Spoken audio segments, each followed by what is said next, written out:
You know what I love? When you see somebody and they don't, and they look a certain way, and it's bad, you're kind of judging them on appearances, which is not right to do, but I mean, it happens, and you're looking at somebody and you're like, oh my gosh, like, what do they like? Well, who do they worship? What kind of idol are they worshiping, or idols, or what kind of God are they worshiping, or Satan?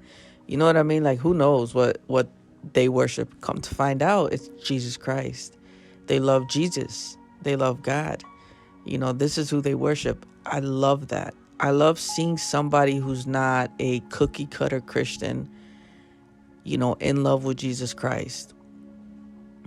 I love that because, Christians see things a certain way, and, they're all kind of like each other. They want to be like each other. They kind of all look like each other, and you have to be a certain way to be a Christian. And it's just all this like cookie cutter nonsense.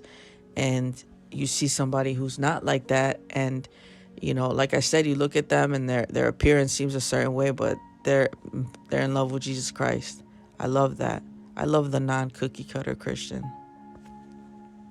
And I'm not trying to hate on anybody. I'm not saying that if you're all the same, or if you're a certain way, that you know that you get no love. No, not at all. But what I'm saying is that you don't expect certain people to be a certain way. You just don't. You could look at somebody, and again, it is kind of judging a book by its cover, which is something we shouldn't do. And that's kind of the point of what I'm trying to make. Like my point that I'm trying to make is, you look at somebody a certain way, and they end up being the opposite of that. And in this case, when we're talking about being a believer, you're looking at somebody like, oh, ain't no way that person's a believer because of the way they look, because of the way that they carry themselves, but then you come to find out they are. I love that.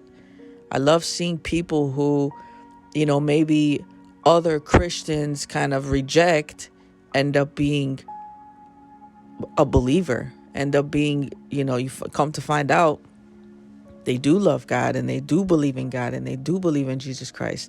I love seeing that, so I'm not trying to put down just, Christians who, kind of all fit into the same kind of group and category. I'm not trying to put those kind of Christians down, but for the ones who you just don't expect, for them to be a believer, I love that. I love seeing that.